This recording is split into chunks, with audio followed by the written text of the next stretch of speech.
Life sometimes throws us into unexpected situations, moments that force us to make instant decisions, even when we know the consequences may last forever. I never imagined that I would become an accidental guardian to a 3-year-old child, my own nephew, under such circumstances. One ordinary afternoon, the doorbell rang, and the moment I opened the door, my sister placed her son on the porch. In a hurried voice, she told me she had to be admitted to the hospital for mental health treatment. No bag, no promise of when she'd return. Then she turned and walked away.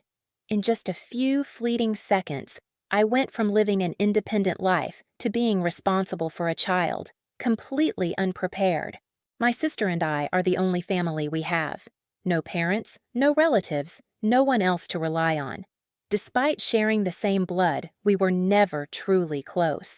Life pulled us in different directions, shaping us into strangers who happened to grow up together. We lived in the same city, yet our encounters were fleeting, accidental at best, passing glimpses of each other on the street, nothing more. My sister, a single mother, had always struggled to keep her life together, but I never really understood the battles she was fighting.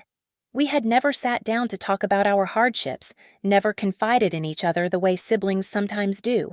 I knew she had a son, a 3-year-old boy, my nephew, but I had never had the chance to truly know him. She had her world, and I had mine, and our paths rarely crossed. But then, one afternoon, everything changed. The doorbell rang. When I answered it, there she was, standing on my doorstep with her child in her arms. She didn't come inside. She didn't give me a chance to refuse. She simply told me in a rushed, exhausted voice that she needed to be admitted to the hospital for mental health treatment and that I was the only person who could help. Her words were quick, her eyes drained, her body tense with exhaustion. Before I could react, before I could ask a single question, she turned away.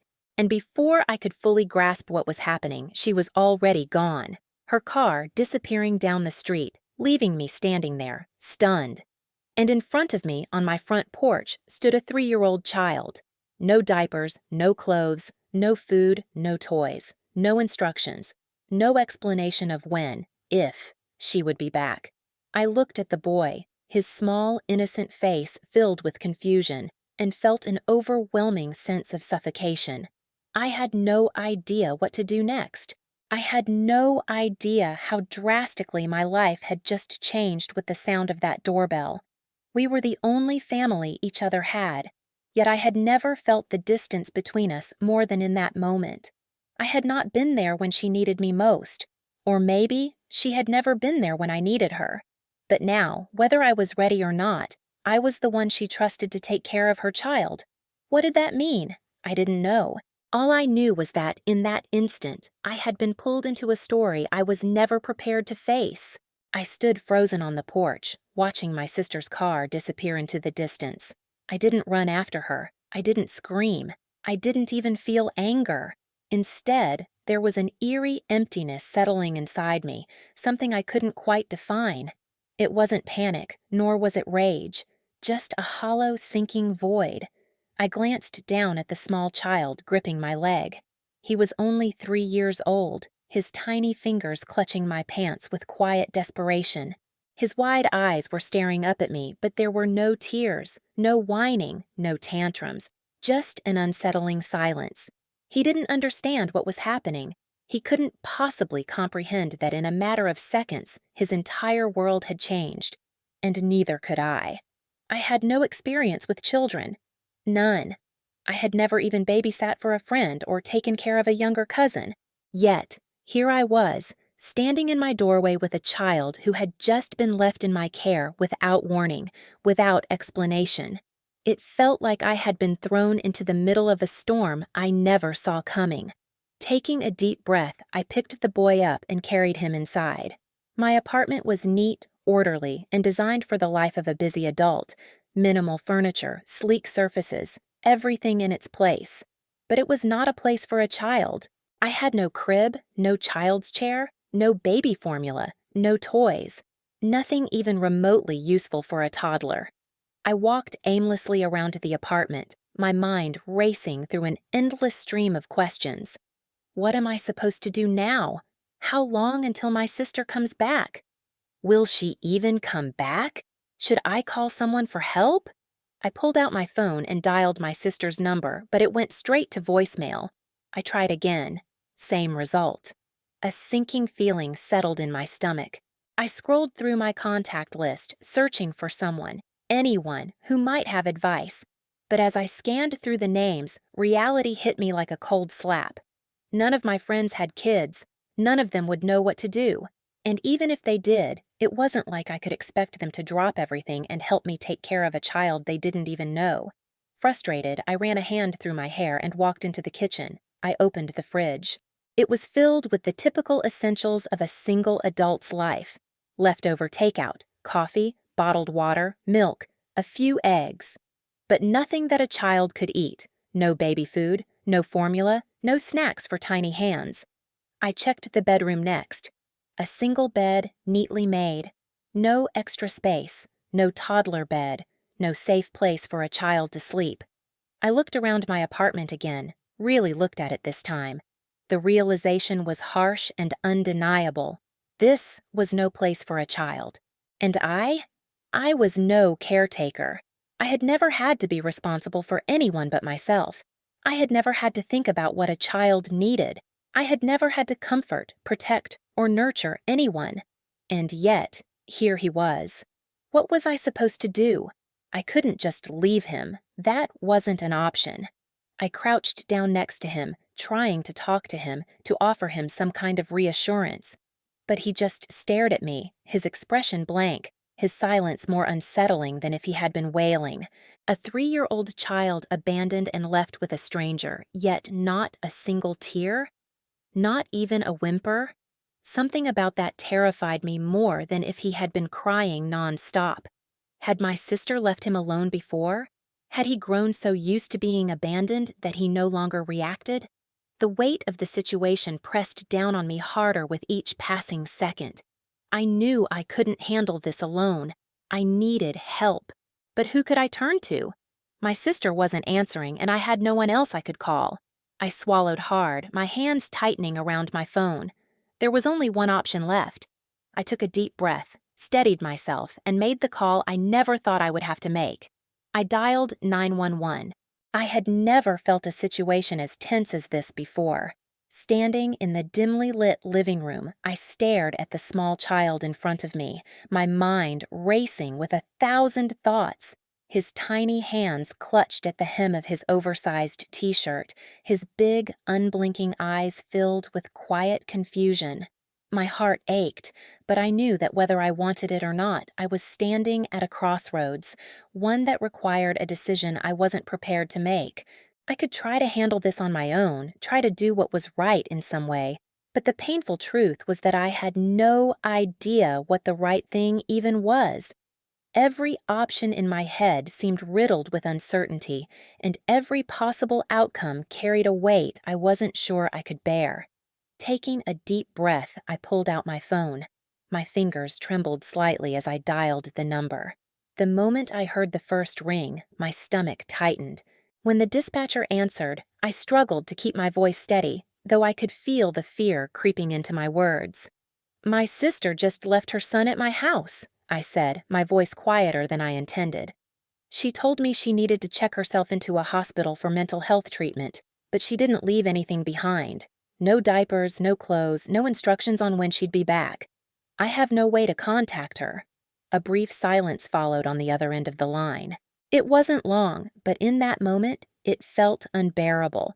Then, the dispatcher started asking questions, ones that made my chest feel even heavier. "Is the child injured?" "No." "Is he showing any signs of distress?" "He's quiet, just watching me." "Do you know which hospital your sister went to?" I hesitated before answering. "No, I don't. She didn't say." The conversation went on like that, each question reminding me of how little I actually knew about my sister's situation. I tried my best to provide accurate answers, but in the end, I felt as lost as I had when I first picked up the phone. Less than an hour later, a police officer and a child protective services worker arrived at my door. As I let them in, my emotions twisted into a complicated knot: guilt, relief, sadness, and a lingering sense of betrayal. A part of me understood that this was the only way to ensure the child's safety. I wasn't equipped to care for him, not without warning, not without preparation. But another part of me couldn't shake the feeling that I was betraying my sister. She had come to me, trusted me, and I had been unable to handle it on my own. The CPS worker knelt on the floor and tried to talk to the child in a soft, reassuring voice. At first, he didn't react. He just stared at her, wary and silent. Then, after what felt like forever, he slowly extended his tiny hand toward her, allowing her to take it. I let out a breath I hadn't realized I was holding. The questions continued. Does your sister have a history of mental illness? I think so, but I don't know the details. Has she ever neglected her child before? I don't know. Do you have any idea what her condition is right now? I shook my head. No, we're not that close. The words felt cold, but they were the truth. After some discussion, the CPS worker informed me that they would place the child in temporary care while my sister was in the hospital. I nodded, unable to find the right words to respond. When they finally carried him out of my house, I watched them go, feeling like I had just closed a door that might never open the same way again. I shut the door behind them, resting my back against the wall. My body felt drained, like every ounce of energy had been sucked out of me. But more than exhaustion, I felt empty. I had done the right thing, hadn't I? I wasn't prepared to take care of a child. I had my own life, work, responsibilities, obligations I couldn't just abandon overnight. I couldn't suddenly become a guardian without warning, without knowing how long it would last. No matter how I justified it, though, the guilt still crept in, winding itself around my chest like a tight, unrelenting grip. And then the thought hit me like a crashing wave. When my sister got out of the hospital, how would she react? Would she understand that I had no other choice? Or would she resent me for handing her son over to strangers? Would she ever forgive me? I didn't know the answers, but one thing I did know for sure. This storm was far from over. My apartment felt eerily quiet after they left. No more was the child standing silently on my carpet. No longer were there curious yet unsettlingly quiet eyes watching me. I looked around, the furniture, the walls, the soft glow of the evening light filtering through the blinds. Everything was exactly as it had been before my sister arrived. And yet, something had changed. Not the apartment, me. I tried to focus on my work, on my class schedule, on the familiar rhythms of my life. But somehow, everything felt distant, slightly out of place, as if I had stepped into a version of my life that wasn't quite my own. I kept telling myself I had done the right thing, that I hadn't had a choice. I couldn't just quit my job or drop out of school to take care of a child when I had neither the financial means nor the experience to do so. Most importantly, I had no idea when my sister would come back. But no matter how many times I justified my decision, there was an unease lingering in the back of my mind, a quiet but persistent anxiety I couldn't shake. It has been 8 days now, 8 long days since I called the police and child services, 8 days of silence, with no updates about the child or my sister. I had given them her name, the hospital where she was receiving treatment, and they had assured me they would work with her to sort things out. But that didn't mean they would keep me informed. I had tried calling the hospital myself, but they refused to disclose any information about my sister's condition. I wasn't her legal guardian, so I had no right to know. I had also reached out to child services again, but all they could tell me was that the child was safe and being cared for. They couldn't tell me where they were, who was looking after them, or when, if ever, they might be reunited with their mother. That's when I realized a harsh truth. Even though I was the only person my sister had turned to, I had no real authority in this situation. I wasn't the child's father. I wasn't a legal guardian. I wasn't even a legally recognized next of kin in a way that mattered. I was just the person my sister had desperately handed her child to in a moment of crisis. And the moment I made that call to child services, I had effectively removed myself from the equation. But did my sister see it that way? When she got out of the hospital, when she found out her child had been taken, would she understand that I had no other choice? Or would she be furious, hurt? Would she see it as a betrayal? I didn't know. And that terrified me more than anything. I wasn't sure I wanted to face her. I tried to think about the future. What would happen when she was discharged? Would she be strong enough mentally, emotionally, financially to fight for custody? Would her child be returned to her? Or had I set something into motion that would create an irreparable rift between us? These questions followed me into the quiet of every night, whispering in the darkness as I lay awake. The child was gone, but the weight of the situation remained. It wasn't over. This was only the beginning of something bigger, something I had no control over, something I wasn't sure I was ready to face. 8 days have passed, yet my thoughts remain unsettled. The questions won't stop circling in my mind. What if I had done things differently? Would the outcome have been better? If I had pushed myself a little harder, if I had found a way to reach out to someone, if I had chosen to keep the baby with me, would I feel less guilty now? But when I force myself to face reality, I know deep down that I was never truly capable of taking on that responsibility. I am an adult, yes, but I live independently, juggling a full-time job while also attending school.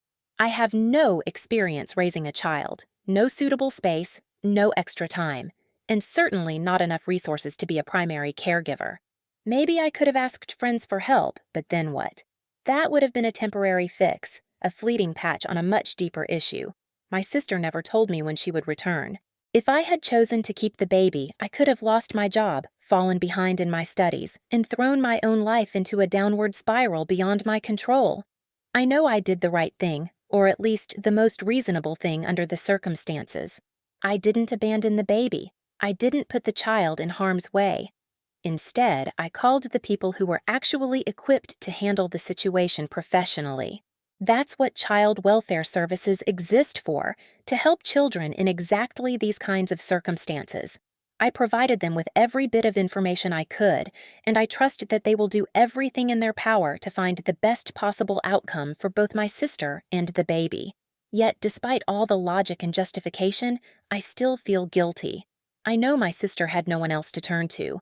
When she is discharged from the hospital, the very first thing she will do is look for her child, and when she does, she will realize that I didn't keep the baby with me. Will she understand that I had no other choice? Or will she see me as a traitor, as someone who abandoned her when she needed me the most? I have no idea. And then there's the baby. Did I fail that child in some way? It was too young to understand what was happening, but deep inside its tiny, fragile heart, could it somehow sense that its mother had left? Could it feel that its uncle, the only person left, hadn't held on to it? I don't know, but I can only hope that wherever the child is now, someone is taking better care of it than I ever could.